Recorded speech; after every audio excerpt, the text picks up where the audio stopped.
If you'd like to purchase Magic Online cards at competitive prices, check out our web store at mtgoacademy.com/store.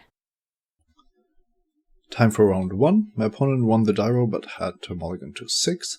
And I don't have a 2-drop, but otherwise a very nice hand. I'm not going to mulligan this. And I can either draw into a Hypnotist, or maybe my opponent doesn't have a 2-drop either, so... Oh, there it is. Here we go. Now I can actually curve out, and with my opponent on a mulligan, maybe the Hypnotist is able to connect. No, the opposite is the case. Now the Hypnotist has some problems. I can play it and then see what my opponent does. He can only force the Hypnotist to attack and kill it with 4 mana. And at that point, I might actually be able to cast Voyages. And I'm not going to hold the Hypnotist for a very later stage in the game, as that just doesn't accomplish anything. I would just have one more card in my hand, effectively.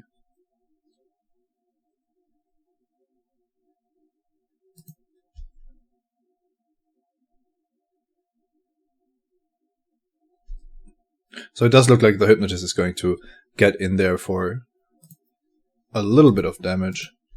It's kind of unfortunate that my only 3-drop is Nyxborn Triton, now that I didn't draw the second Forest.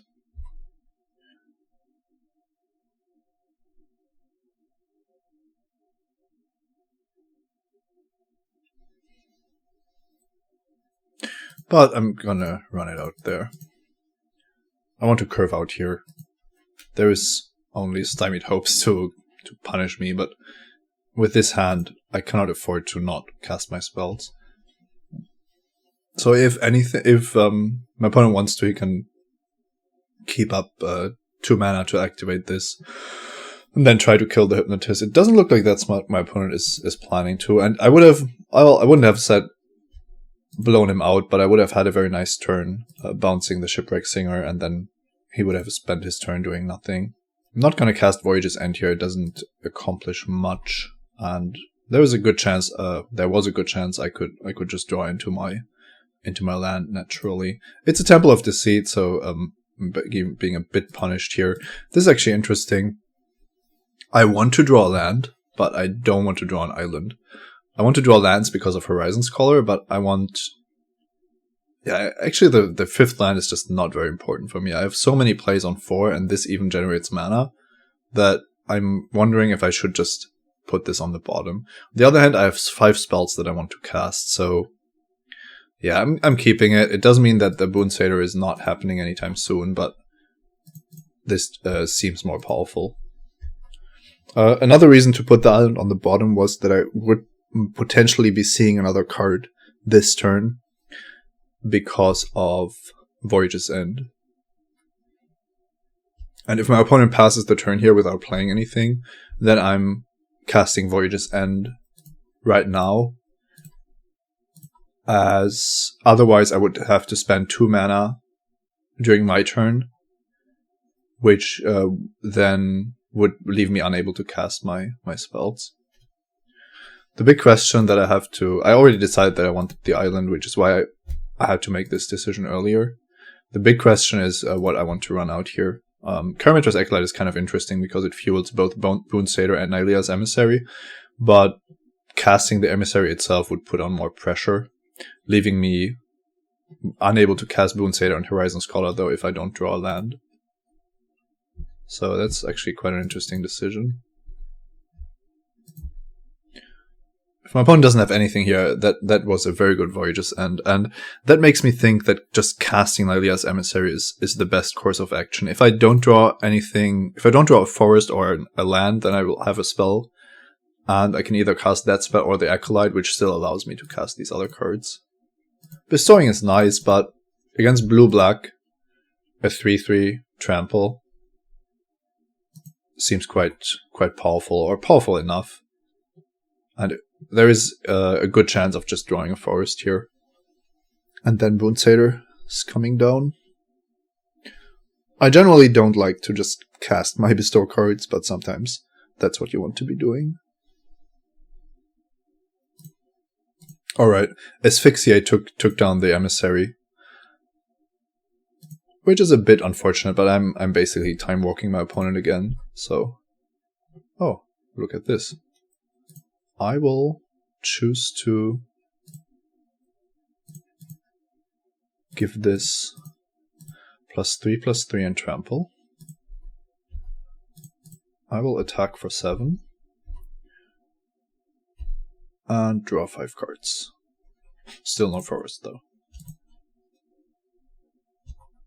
So now I have 7 cards in hand against my opponent, who's holding the Shipwreck Singer. Isn't even casting anything, so might just want to find out what I'm holding. I'm willing to show him a card like Savage Surge if it wins me the game. So if that's Sudden Storm, then I'm just gonna do that. It's very likely that I could win this without showing him the Storm, but then I would have to show him something else, and I would prefer this game to just be over. Alright, so the 2 Crypsis and the Savage Surge are quite nice against his Sudden Storm. Floodtide Serpent is a card that I could play, but I just don't think it's very important. I also don't like bringing in the 1/5 flyer, because if I'm playing against blue-black, I want to be as aggressive as possible. Now, to be fair, the Acolyte is not an aggressive card either, so I could actually swap these. The Acolyte would have been fine, but I just didn't have the tempo to play it. Yeah, let's just play this on the draw. Just seem a bit more powerful, and I can block the flyers that my opponent has shown me. And I'm just gonna keep the rest. Even Unravel the Ether, even playing against blue-black, I think always Rowan's a main deck slot.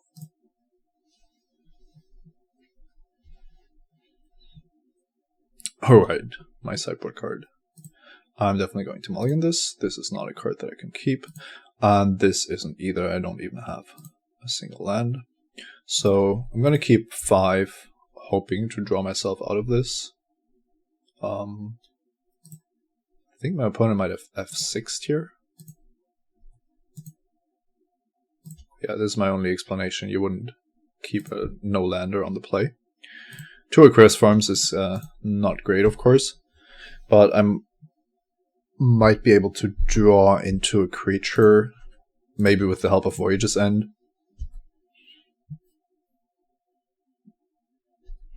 Okay, it's also possible that my opponent is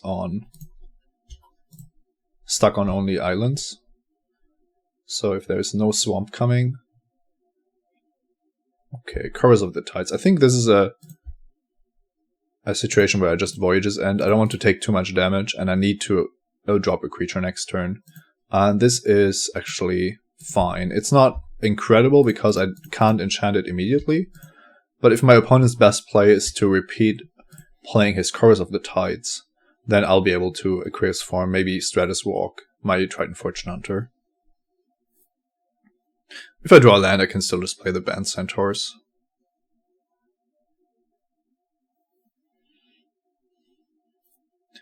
My opponent has the Swamp now, but I would assume that it has just been drawn because cards like Asphyxiate and many of the black removal spells like Bile Blight or Pharika's Cure want you to have 2 swamps quite early in the game. So yeah, it's Chorus of the Tides. And now we are going to try to draw some cards. Let's just put Aquarius Farm on here. This seems better than casting the Band Centaurs. If I draw 2 cards in addition to just playing a bunch of stuff here, it just seems a lot better. I'm even going to put Stratus Walk on there. The fact that I'm just drawing a card in addition to getting the effect of the aura is always worth it, I think. And now I can leave a land on top. Crypsis is alright, but not super exciting. I'm going to put it on the bottom. A land allows me to just cast the Horizon Scholar, which is what I want to be doing. And I also have the Hunter's Prowess, which is kind of good on Triton Fortune Hunter. So depending on what I see here, I My preferred play would be to just drop more creatures. Hopefully the Horizon Scholar if possible. But Wavecrash Titan would also be fine. First Band Centros doesn't look too amazing because at this stage I'm not sure if I could raise a bunch of flyers from my opponent. Shipwreck Singer is fine, it doesn't even kill the Fortune Hunter. My opponent is leaving up a Dissipate mana here, but he tapped out immediately once he had 4 mana to cast the Chorus, so it doesn't necessarily mean anything. Oh, another Crypts. I think I put that on the bottom, but yeah, I did. But I just drew another one. So scrying is definitely something I want to do here. And I'm not going to cast any of my spells into my opponent's tricks.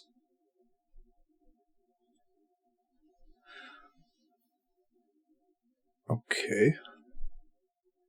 This is really weird. I know that my opponent can just do it and it doesn't cost him anything, but what it does cost him is oh well, I lost my creature. Showing me that he doesn't have a Dissipate, for example, which is I think pretty huge. Coastline Chimera. That's interesting. I don't really want it because my opponent can force it to attack. The Horizon Scholar is the much better card. I'm not gonna want to draw this, I think. So I'm just dealing 2 here. First Band Centaurs is the most solid option, and with this only being a 1-power creature, I actually am less scared of getting raised now. So dropping a 3-power creature of my own seems to be a good idea. I'm scrying spells to the bottom so that I can just draw into a land for Horizon Scholar. Let's see if that works. Okay. Bloodshot Harpy means that Horizon Chimera would have been... No, not Horizon Chimera. Coastline Chimera would have been fine as well. Because now this is much more of a race than it previously was.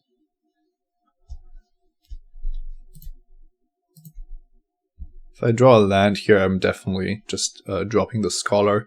Savage Surge is interesting. I still just don't have a flyer in play. So what I can try here is Hunter's Prowess. But that just runs into anything. It just runs into a lot of cards that I don't want to run into at this stage, I think. I feel that I just have to attack here. Maybe scry a land to the top. And I'm just going to continue bottoming the spells. Dealing 5 here. And now I can play Wavecrash Triton. And to me it seems good to just enchant it with Aquarius Form. I don't need it as a blocker, so the unblockability is actually relevant, even though it's not amazing. And it saves me 3 damage next turn, which makes a huge difference. Taking 3 rather than 6 is a big deal. It also seems like my opponent doesn't have anything to cast for 2 mana. He didn't activate his Shipwreck Singer this turn. Okay, Sphinx's Disciple. Interesting. So now my opponent is tapped out. That's very important. Because now I can cast Hunter's Prowess. And that's not exactly lethal. I think I'm missing 1 damage. So let's see if I can maximize this somehow. I have 5, 6 damage, and this is an additional 3. I could also cast Savage Surge for an additional 2 points of damage, and I'm drawing a card, so then I could have lethal. But I don't really see where this should be coming from. No, I'm just going to draw my card. That seems best. A land is fine. The real question is, how scared am I of just dying here? What I could do is tap down Chorus of the Tides again, casting the Hunter's Prowess, and then try to win next turn. Even Sudden Storm, I have 2 untapped spells to save myself. Alternatively, I could play Crypsis and Savage Surge this turn, which would lock down more of my opponent's board, but isn't as powerful when it comes to damage output. I like Hunter's Prowess best here, and I'm going to target the Wavecrash Triton because it allows me to tap down the Chorus of the Tides again. Could draw Sedge Scorpion, I think. So let's play this with a forest up. I'm not going to tap the Sphinx's Disciple. My main concern is to not take too much damage here. So let's see. If I find a pump spell on top, I could have won by playing this differently, but it doesn't look like that's happening. And by differently, I mean I could have Savage Surge this and Crypsis this to draw into a kill spell after tapping this and scrying twice. This is 9 damage, so my opponent isn't going to block. I'm going to draw 4, a bunch of lands after I scryed all these spells to the bottom, so I'm not casting a spell here. And now I'm just hoping that my opponent's 5 power isn't enough to kill me. And if he has Sudden Storm, then I'm going to Crypsis and Savage Surge for the win. At least that's the plan.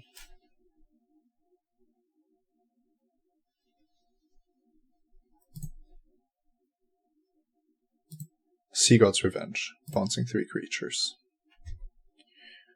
Alright.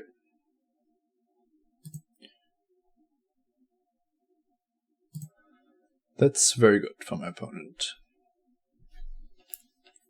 I'm taking 5 here, so I'm down to 4, which means that I would need to target the Ravecrush Triton twice to even survive. And my Chaos Forms are gone, so I'm not unblockable anymore.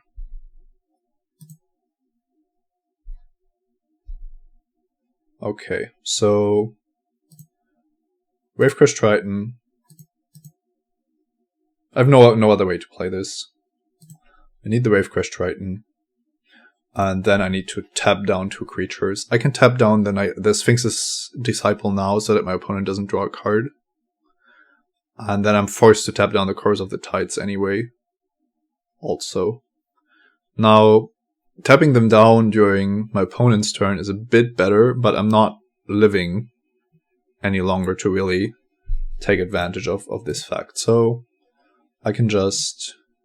The problem is Crypsis is also the way to win this game. This is kind of sad. I'm going to be forced to use Nylea's Emissary to make this a 4/7. Tap down something and hope that it's enough to win. I'm still losing the Triton to Asphyxiate, but can't do anything about that. So the interesting question is, how bad is it to have my opponent have this become untapped to draw an extra card. Crypsis protects my Ravecrush Triton quite badly only, but Savage Surge protects it from Lash of the Whip, for example. So I'm gonna Crypsis, target creature you control. I'm gonna Crypsis now, tapping down Nylea's Disciple. And I'm gonna Crypsis during my opponent's upkeep with Savage Surge to tap down Chorus of the Tides.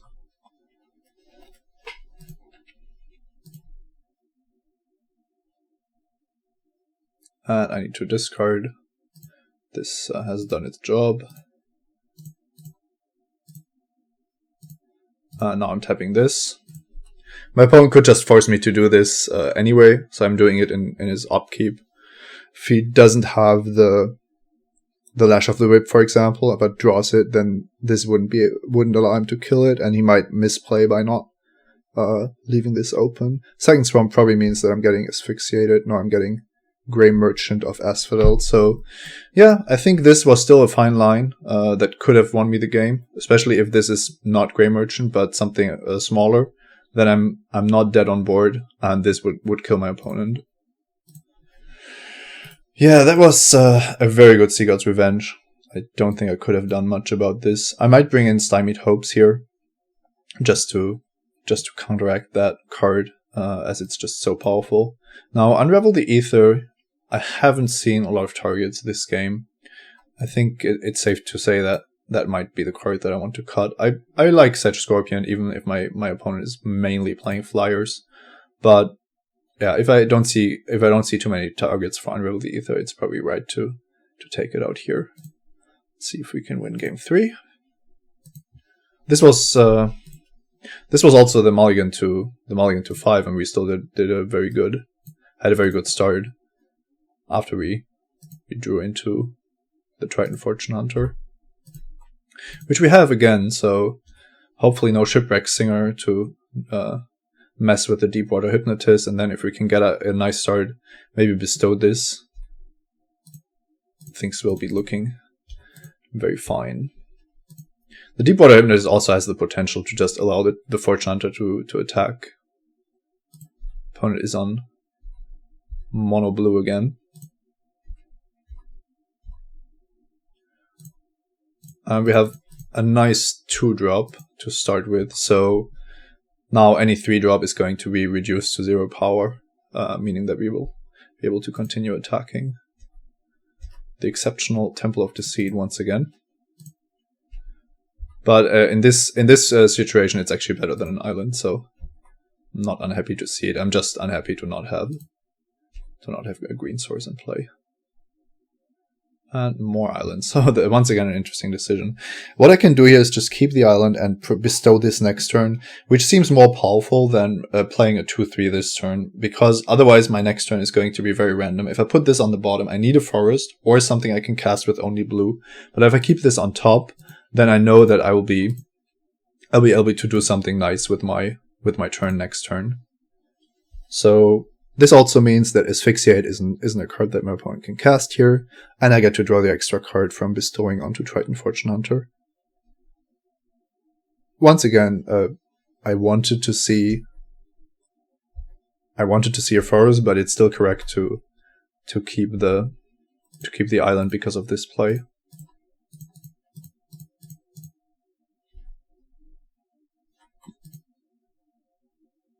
Okay, not the forest I was looking for, but also attacking for 6 here, so can't really complain. Now, any land is good. Non-land, green spells are the worst draws, as this Sedge Scorpion just demonstrated.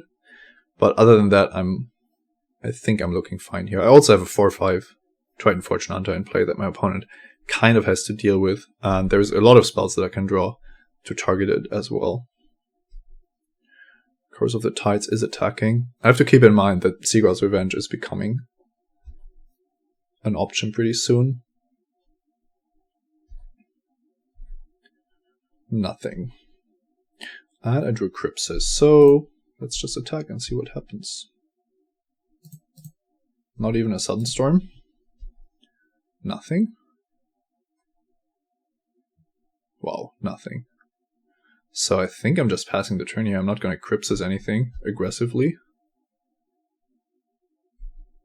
Wow. That was a very weak, very weak turn from my opponent.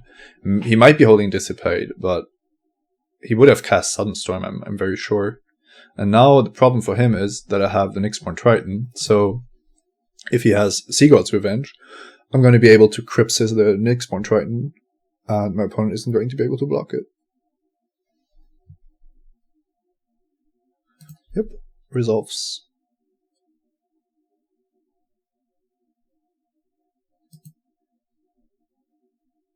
In this format, if you're on 2 against 17, it's just over.